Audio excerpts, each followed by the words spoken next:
పంచాయతీలో ప్రజలు చాలా తీవ్రమైన ఇబ్బందులు పడుతున్నారు. ఒకవైపు ఏమో అధునాతన పరిశ్రమలు బ్రహ్మాండంగా వచ్చేసి ఈ ఊరినంతా కూడా ఉద్ధరిస్తాయని చెప్పేసి ఆశపడి వీళ్ళు ఆరు కాలం తాతల ముత్తాతల కాలం నుంచి చేసుకుంటున్న భూములు ఇచ్చేసి ఆ భూములు ఇచ్చిన తర్వాత వాళ్ళకి న్యాయం జరుగుతుందని ఎదురు చూస్తే వాళ్ళకి నిరాశ నిస్పృహ మిగిలింది. ఈరోజు గ్రామస్తులందరూ కూడా చాలా ఆవేదన చెందుతూ తమ బాధల్ని వ్యవసాయ కార్మిక సిఐటి నాయకులకి చెప్పారు. కనీసం మంచినీళ్ళు ఇక్కడ మొత్తం కూడా కలుషితం అయిపోయేసి వీళ్ళ ఆరోగ్యాలు చెడిపోతున్నాయి.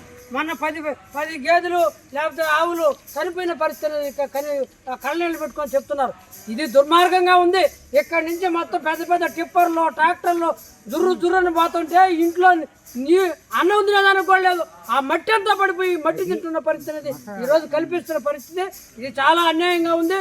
ఒకవైపు ఏమో వర్షం పడితే ఆ కలవట్ నుంచి మొత్తం కూడా నీళ్లు ఆ ఊరుగా అవతల పోయేదని ఈ పరిస్థితి. ఈ పక్క సర్ణముఖి చాలా అవస్థపడుతున్న పరిస్థితి ఈ యొక్క పెనకూరు మండలంలో ఉన్న ఈ పాలచూరులో జరుగుతూ ఉంది. ఇక్కడున్న నాయకులు మిగతా ప్రజలు ముఖ్యమైన వాళ్ళందరూ కూడా ఈ ప్రజాప్రతినిధులు కూడా చొరవ తీసుకోవాలి. వీళ్ళు కలెక్టర్ గారికి చెప్పారు, ప్రజాప్రతినిధులకు చెప్పారు. ఇక్కడ వెనకబడిన తరగతులు దళితులు ఇతర కులస్తులు అందరూ కూడా ఉన్నారు. అందరూ కలిసి ఇంత పెద్ద పంచాయతీ ఉంటే ఇక్కడ న్యాయం జరగకపోవడం సరైనది కాదు. వెంటనే దీన్ని కలెక్టర్ గారు జోక్యం చేసుకొని ఇక్కడ నేరుగా ఆయన చూశారు. ఈరోజు బిర్లా కంపెనీ మొత్తం కూడా రోడ్డునే మొత్తం కూడా ఆక్రమించేసేసింది. నేను కోరుతున్నాను, అయ్యా మీరు రోడ్డు కావాలంటే నేరుగా ఉన్న రోడ్డు కూడా R&B రోడ్డు కూడా ఆక్రమించేస్తే నేరుగా పోయే పరిస్థితి లేదు. మహిళలు నేరుగా స్వేచ్ఛగా పోయి వస్తున్నారు. ఆ రోడ్డును కూడా ఈరోజు చేశారు. ఇది దుర్మార్గమైన విషయం.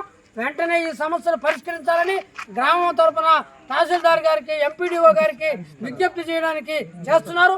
రెండోది, ఆ రోజు భూమి తీసుకున్నప్పుడు వాళ్ళకి మీకు ఇళ్ల స్థలం 25 సెంట్లు ఇస్తామని చెప్పారు. అదే రకంగానే వ్యవసాయం చేసుకుంటున్న భూములకి పట్టా లేకపోతే పరిహారం కూడా ఇవ్వలేదు. ఇది ఒక్కొక్కరు 5 ఎకరాలు 3 ఎకరాలు 2 ఎకరాలు చేసుకుంటున్న వాళ్ళు కూడా పరిహారం. ఇది ఎంతవరకు ఇది? ఈరోజు ఇళ్ల స్థలం ఇవ్వాల్సిన బాధ్యత మీది కాదా? ఇంత పరిశ్రమలు ఇచ్చి కోట్లు సంపాదిస్తూ ఉంటే పరిశ్రమలకు భూములు ఇచ్చిన వాళ్ళకి ఇదే న్యాయం చేసేదే? ఇదే వాళ్ళని గౌరవించేదే? వీళ్ళు నోరు లేని వాళ్ళే తిరగబడాలే ఏదో ఒక రకంగా ఇబ్బంది పెట్టాలని చూస్తారు. ఇబ్బంది పెడితే ఇంకా చూడరు. ఏడు కూడా యువకులు చదువుకున్న వాళ్ళు ఉన్నారు, వాళ్ళు తిరగబడతారు. ఖచ్చితంగా ఈ సమస్యలను అడుగుతారు. ఈ సమస్యల్ని అడిగినప్పుడు వాళ్ళకి మీరు సమాధానం చెప్పాల్సిన అవసరం ఉంటుంది.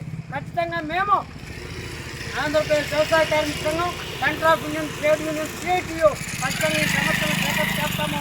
దీన్ని ప్రపంచానికి చెప్తాము. మొత్తం దేశానికి రాష్ట్రానికి ఇక్కడున్న కలెక్టర్ గారి దృష్టి కూడా తీసుకెళ్లి సమస్య పరిష్కరించేట్టు మా వంతు కృషి మేము చేస్తాము. ఆ గ్రామస్తులకు చెప్తున్నాం. వాళ్ళు కూడా అందరూ కూడా కలిసి రావాలని చెప్పేసి నేను కోరుతున్నా. ఈ యొక్క అన్యాయాన్ని ప్రశ్నించాలని చెప్పేసి ఈ దుర్మార్గంగా ప్రశ్నించి వాళ్ళ ఆరోగ్యాలు కాపాడుకోవాలా, వాళ్ళ దుమ్ము నుంచి.